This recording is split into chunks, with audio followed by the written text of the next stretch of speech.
I see myself as a practicing artist in one way and another for the majority of my time, and then I'm a lecturer and I teach. Primarily coming out of that kind of experience, though, my practice has been based, for longer in kind of fine arts, in different areas other than the science and art kind of collaborative work, but that has taken over for the last 15 or so years. And where do you teach? So I teach at the Winchester School of Art, part of Southampton University. Okay. And then I operate from a number of studios making work, of which we're sitting in one now. Yes. Yeah, and you were talking about impact of exhibitions and about the primacy of that. I was thinking instantly there were kind of seemed to me to be two aspects of it. I mean, in one of the first occasions that we met and we were talking about, and then my work got exhibited in Switzerland, in Zurich, in the Design Museum. It was taking a kind of an old work that already existed and putting it in a new situation, in a new context, which is obviously really important for me, to see that wider context, to see what and where you're coming from, and I think that was really interesting, and I think that for me is an impact in the kind of way that I work, and then I reflect on how the things manifest themselves, and I think, for me that's been strategic in terms of thinking about dendritic form and about how dendritic form has then moved through my practice, looking at it in terms of the neurology and the brain and then the artwork, but has since spun out into a much wider kind of sense of networks, and it's one of the linking kind of tools. So that in a way is one way of kind of we've worked together, which is you selecting a piece that already exists, and then of course in the brain and mind that matter, we come to another kind of sense where I'm being commissioned to make a new work for the setting, and then that's interesting because it's not so much about the context of who I'm exhibiting with, but the context of the work in a kind of larger atmosphere, and obviously that allowed me to go up to Glasgow, look at specimens, work, and then come back and kind of make the work and be busy on that. And so that's another dimension. And then of course, then you get the addition of it being set within a very interesting exhibition, taking on another set of concepts in a way. And I think that was particularly interesting for me because it came after the exhibition in Dresden and in Brno, Images of the Mind. And here we have another exhibition which sets a different kind of context to the brain. I mean, whereas that was the earlier exhibition was thinking about the larger concept of thinking and cognition and whatever. Here we have an exhibition that is just really looking at the material of what exists in the brain, and that's another setting, and I think it was a really good conjunction of the two exhibitions, make a totality really. It's like the two halves of the brain coming together in some kind of way. So there's sort of dialogue between different exhibitions. Dialogue between different exhibitions. Incorporating in a way, there was a sense in which the Images of the Mind should have come to the UK from Dresden. Yeah. And it didn't. But maybe that wasn't a bad thing in a way, because this other exhibition arose through the Welcome, which took on that kind of subject in a different way. Yeah. So, the Images of the Mind exhibition was about sort of knowledge and visual culture, wasn't it, and representation of the brain in a sense. Yeah. Whereas what your exhibition and the way it was curated was really digging into the materiality of that brain and how it's been utilised. Yeah, that's right. So that whole process, and it was good. I mean, it's great to have the opportunity to make another work. So that has an impact on me. And the wider impacts is of a currency for me of, Andrew Carnie has been in this and he's been in that. And we'd like to involve him in something else. So in terms of exhibitions and progression, that's very useful for me, and sort of academically, very important in terms of structuring my thinking about a topic and opening it. And I think it's really important in the sense those kinds of exhibitions that you're involved, because you set as a baseline for them doing research of visiting those places, and then they're places that I can't necessarily get to, but you come back from them with information and stuff that then I can feed off in terms of kind of visual material, thoughts and ideas and other possibilities. So I think that's a really, really kind of useful thing. Yeah. Oh, good. So just to come back to that point about the what a curator or an academic part-time curator such as me, would see in your work, they would see certain themes, perhaps with the help of the artist, but they'd identify certain aspects of the work which connect it with patterns going on elsewhere.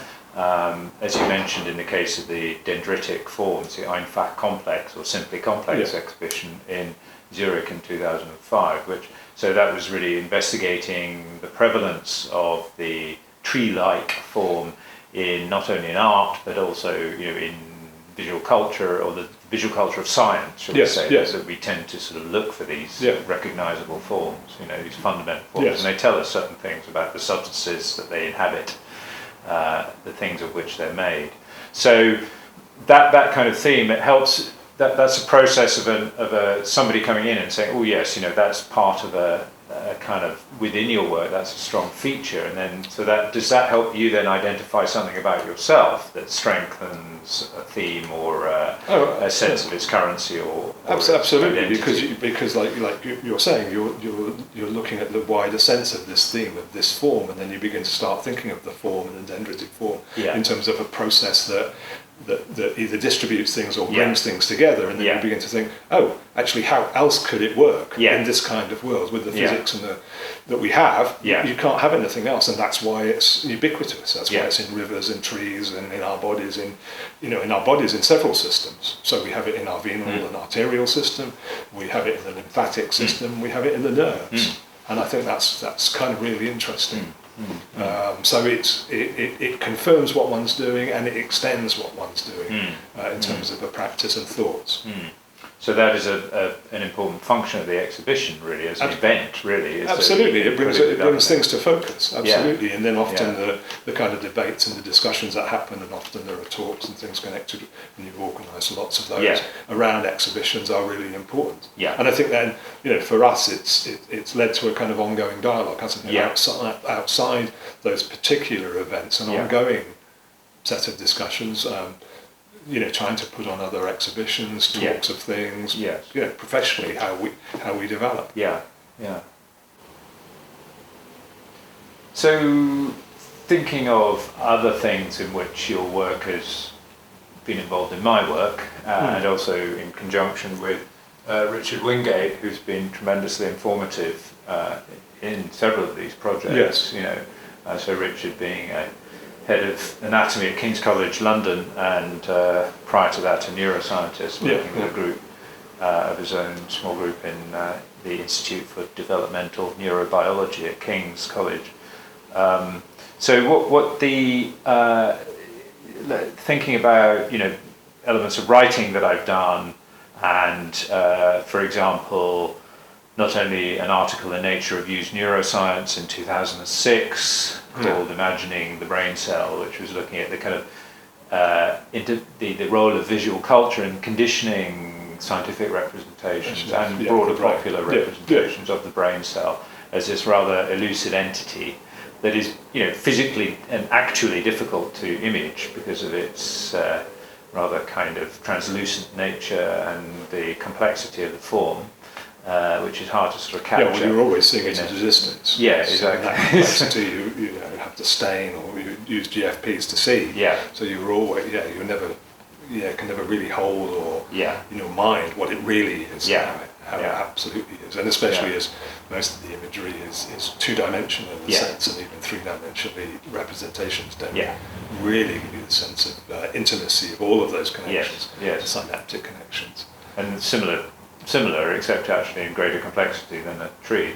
Absolutely. You can only see, as it were, the silhouette. If trees are complex, then I know about that. Yes. And you get to other levels. Yes.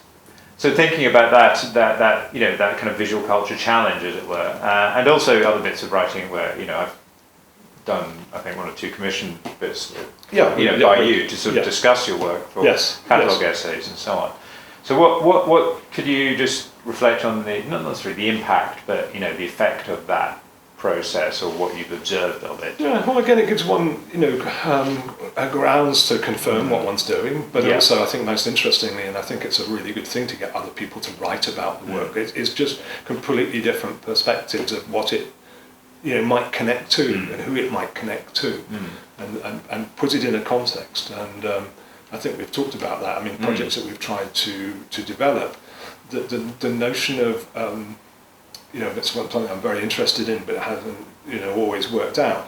The kind of notion of triangulating the work through the scientist, the artist, and a kind of third party like yourself, like looking at the contemporary arts world and the context, the cultural history of it, and seeing where things fit, I think is really important. So that's a kind of a third eye, kind of looking at everything, taking it in, trying to get that out. And I think that's most important. And it's something I would kind of advocate for lots of practice. I mean, as a new ways of practicing, I think that it doesn't necessarily need to be triangulation in that way. It could be, operated and seen from many respects. And I think the kind of notions of anthropologists and sociologists looking at the practice, and not only looking at the practice after it's happened, but formulating how it is staged at the very beginning and all the way through, how one looks at it and how one works, beginning to reflect on what some of the problematics might be, and how you can address those, and how you can move on to make more complex and subtle work. I think that's really, really important. So I think the writing is key to that. Really. Okay. I think it's it's very, very important. Then it's not just an impact for me. Then it impacts and gives a sense to other people. Yeah. How they see that work and how they might understand it. Yeah. And I think that's very useful too about spreading out that kind of multiple mirror of something. Thank you.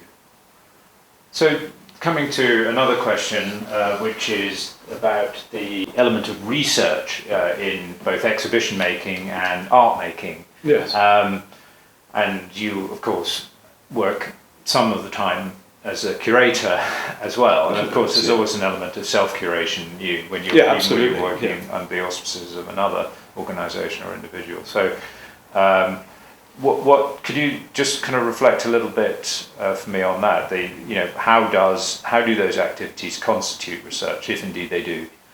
Yes, I think it's problematic and difficult sometimes to justify it. But I think if anything, the simple fact is, I suppose, that for many researchers, the facts and the data are regurgitated as words, the end product, and I think that the kinds of research that we do as artists is deeply involved in terms of reading, looking, experimenting, but actually the outcomes are simply in terms of another set of images or pictures that we can read and we can look at. And so I think this certainly should be some equivalence given to that, or very vital equivalence.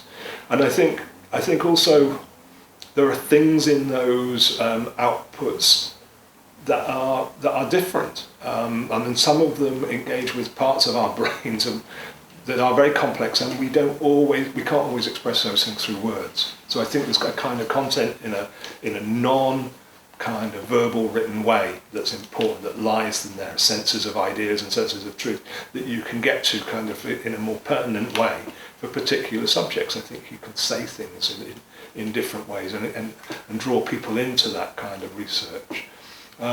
So certainly the work involves research. I think we are, like with many things, at a kind of a difficult juncture over it in terms of, what the public expect of kind of artwork and what we can do. I think we're limited in terms of the research. I think that continually, while artists have to make quite a lot of their income on the basis of teaching, the research suffers in a way. That exploration, there's not enough time to do it all, and especially in that area that we're involved in, because if you think about it, there's in a practice, there's running a studio that's involved, there's making work, there's kind of researching what the context in the art world that you're involved in. But now we've added another kind of level of being abreast of, and hopefully kind of working with cutting edge scientists, of understanding what they're doing. It's a big ask in terms of research to keep all of that going, and I think that's really important. And I think if we could support it better, then the link, we wouldn't be asking so many questions about why.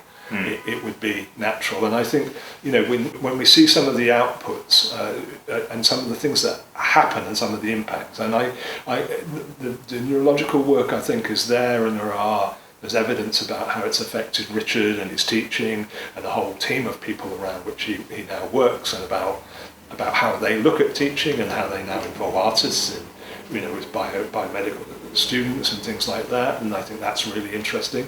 But there are more clear evidence in terms of like the heart projects and the research there about what impact that's had as the research that we do and the outputs as artists that we've made within that project as being used by the research team and that heart project as points of collection of further information as a way into analysing the situation with the patients, where they're looking at the well-being of transplant patients. And I think it's become, in that team, it's become a crucial aspect. In fact, the exhibitions and the outputs of the artists have become key points when we meet and we discuss the research project.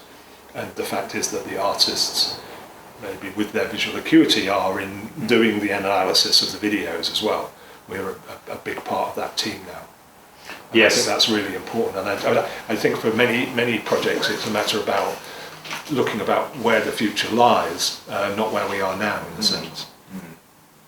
So how do you think, what kind of practical or real steps could be taken to help that research process on the part of for artists? You mentioned that if it was in some way, it's a difficult one. I mean, part of it is about their professional circumstances and their career development.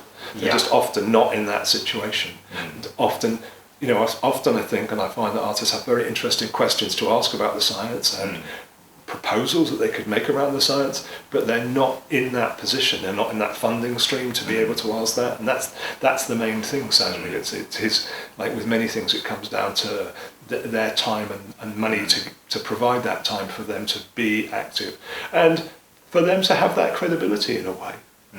To accept their professional eye, their professional sense of what might be going on and what they see as a kind of overview. Quite often we see, I see, and I think my fellow artists see science working in a very narrow ways, and actually the artists bring a kind of wider picture of, oh, have you seen that? Or, in some senses at times it kind of flip between labs in completely different areas more than the scientists do. Yeah. So, they're unaware of particular types of approaches or particular ideas. And that's quite interesting when you're able to introduce those as a part of a kind of bigger picture. It's something that almost the artists are kind of, in that context, i.e. going into labs and so on, become, as it were, roving visual anthropologists, offering a kind of thick description, as it were, a more culturally embedded or visually interconnected, visually literate appraisal of and assimilation often, or at least adoption of the work of what's happening, what's going on. Absolutely, the visual strategies. And I think there are ways of kind of very practically working with how the data is collected and how the data is outputted. That's very direct, but there are many other subtle levels to that as well above that. About how artists could interact and work and provoke at times, be a bit of grit in the oyster and find other ideas, and I think that's really interesting. I think the exhibitions have become like research in a way, because we're researching how we might best use the exhibition and the presentation of work as a way, as a dialogue of, as a kind of impact, as a way of kind of looking at how we disseminate the ideas that are there. And so the notion of workshopping the work, putting it out when it's not quite finished, when there are things to discuss, how it's moving on, and then the debate and the topics around it by inviting or introducing people to each other in that kind of ferment, I think is a really important one. It's become, I think, very much a kind of socially engaged practice. I think that's really kind of important as a kind of impact. It's raising questions through the work. Yeah, and so it's introducing a mode of research which is unique to the visual arts, really. You think? Yeah. Well, I think it's potentially unique, because I think that lots of projects haven't had that. It's very rare for exhibitions to happen when the work's not quite complete, when it's kind of a proposal or perspective, and then for people to come and have input into it and see it and to work with it. with the artists. So it has that element, and because of such a mix of different people kind of looking at it, there's this other level of interchange that's happening between professionals and patients, and artists and patients, and artists and the professional people. That other things are coming out of that, which are very, very interesting, which puts kind of work back in a kind of sense where it should be, in a way, as part of life. Yeah. Whereas a kind of lot of practice through late 20th century seems to have isolated itself from a public and an engagement.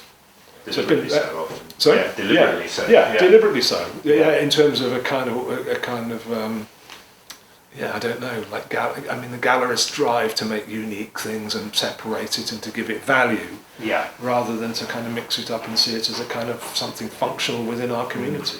You know, I've always had interest in carnival and all sorts of other things which engage people in making, and it seems to me that that's really important. And it brings back, us back to that impact thing, the impact of you and your work and whatever, as being really important, because it brings back the social. I'd otherwise just be in an ivory tower and a lonely artist. Making things that go out there. But I think the discussion and the conversation is really vital. So it's to the benefit of the art outcome as well. Absolutely. Art outcome, social outcome, the whole gamut. If we bring up issues, if we talk about it. Because I make work and then I talk about it, and then that has influence, because people then say, oh, what are you talking about? And then they go, and I say, oh, well, if you want to look at it, it's in this book, or it's in that, or have you seen that exhibition? So it's a kind of expanding thing in the conversation that you that I've had on the train to Portsmouth just to go to a gallery there, and there's just people interested that I was drawing something, and then a conversation that arises, and then I suppose resetting the way they're thinking, and them going away thinking, saying, oh, I'm going to go and read that. That's interesting. And I think that's part of this kind of onward dialogue that we're having.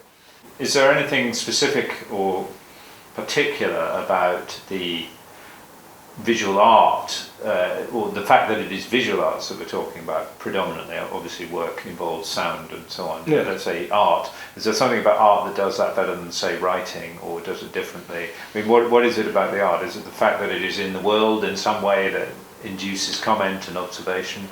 I struggle with that kind of area about the differences between things. I mean, it's and how it works. I think that visual art and the fine arts and painting particularly is a problematic kind of space. I think I'm not always absolutely clear what it is that's so special about it. But I think the combination of things, I think in the context of that last exhibition at the Winchester Gallery, the combination of the captions and the writing about the work was equally important as the objects. But I think objects are very important. They're very instant. They're there.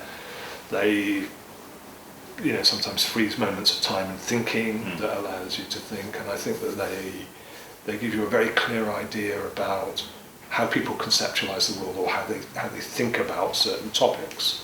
There's a whole kind of structural thing there, and an underlying kind of understanding that comes through the very objects of the painting, about how it's put together, that we read and are enlightened about topics through that.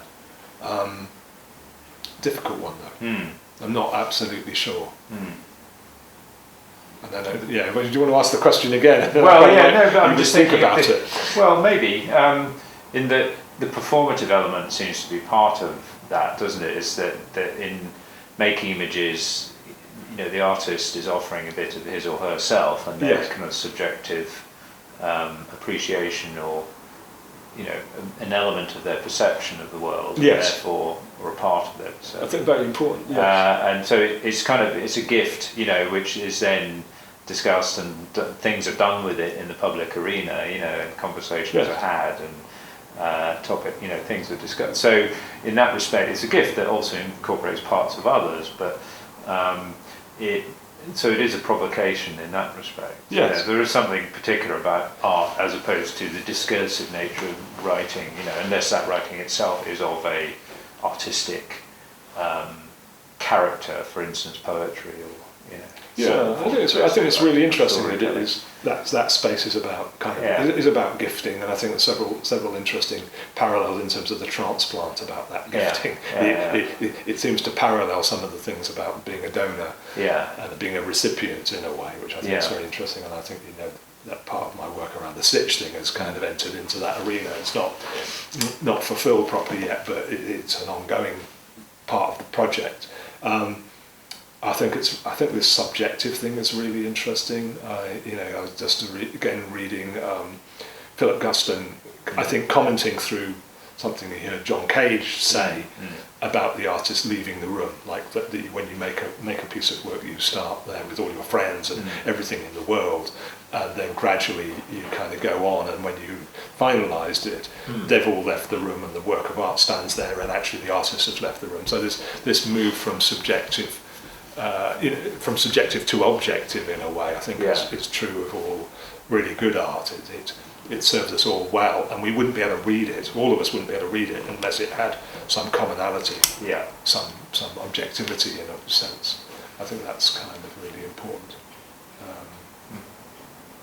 Yes, there is a common. Yes, it is that the gap between the objective and the subjective that art fills to some extent. And I think they often reflect things about things that I'm working with, the technicity of any time as well. It comes through often the art making and its production. So I think they really do say what an age is thinking or how they're thinking. And I think that's part of it now about the works of art, is that they deal with how we might as much as we might reconceive the world, how we are actually conceiving it at that time and thinking about it, even the imaginary. And I think that's an important part. And I never think of my work as science. It's not science, but it fits in a space about how we might think about the science in a way. It's different from it, and it will always be an artistic object, which is not held by the science. It's not held by those laws at all. It's free of that. I was talking to somebody yesterday about Muybridge, and Muybridge's reshuffling of some of his images to tell the story about movement. And I think I absolutely have license to do that, to shift, because I want to be able to say certain things, think certain things. Yes, in many ways that the arts are what you can do with license, really. In a way, and that the skill of operating that freedom is really what. And I think that's determines. Really a big part of it. And I was thinking like things that we've been involved in, and I was thinking about. Like with Richard, when he first gave me the videos of the work that he was done with the confocal microscope and the chick embryo brains and things like that, and I just couldn't work with them. I had to make my own drawings. I had to remove it from that. I saw the essence of it in those videos, but they were just too clear cut. They weren't long enough for what I wanted to do. Everything about them was limiting, and I wanted to make something that's much more expansive, and out of that came Magic Forest and made a complex brain spreading art. But that it was important for me to free myself from the actual science in a way.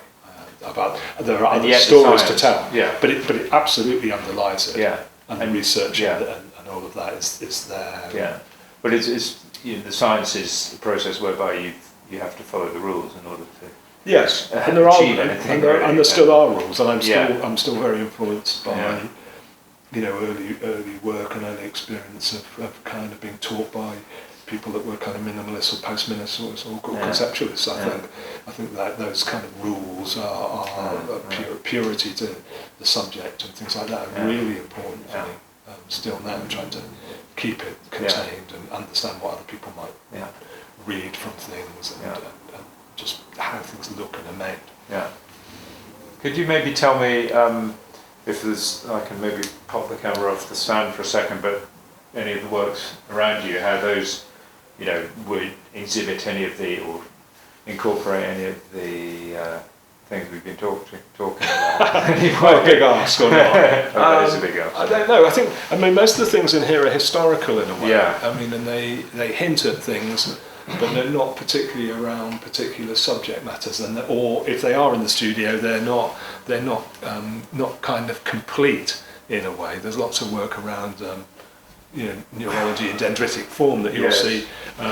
Some going back to pre the IPAX complex show in Zurich and whatever. Things that I'm working on. Lots of things that are only half finished.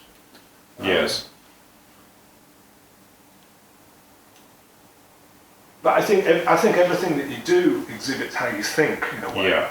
As everything that you do is almost a portrait of you in a particular age. Yeah. And lots of things that come to the work through those. It's just absorption, really.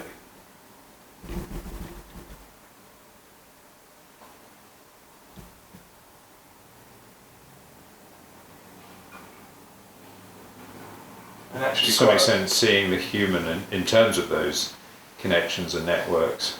Really, absolutely. Yeah. I mean, and that's become the big thing, really. Yeah. I mean, I moved from, with Magic Forest dealing with what I thought was the brain and an area of interest and neurons, and very excited about that. Excited about plasticity. I think it's we're changing, and to be able to express some of that in a sense through Magic Forest was really important. That plasticity. I mean, I think that was core to it. And I think a lot of the stuff that's in here is a kind of almost a reaction to like Magic Forest and those other time-based works that I made about trying to work and make things that are more material in a sense. The computers got me down, really. I can't stand all of the fiddle that I have to do of making hundreds of different images before I start editing them. It's just become too difficult for me to do. I can do it if other people do it for me. But, so I've been trying in my studio practice to kind of make things that are more there in the world and just more manipulated, easier to do. And the more complex things, the laser cuts, I've done the drawings already, and that's a case of kind of resetting them and getting a machine to do it, and that's quite fun. So I think, in fact, lots of the work here is an attempt to get away from video and the computer.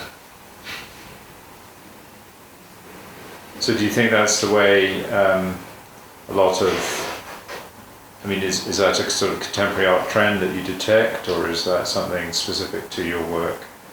I think it's specific to me in some ways. I think I went through a phase. I really, really like, and I think the significant pieces that I've made in the main have been, projection pieces, and have come out of the computing.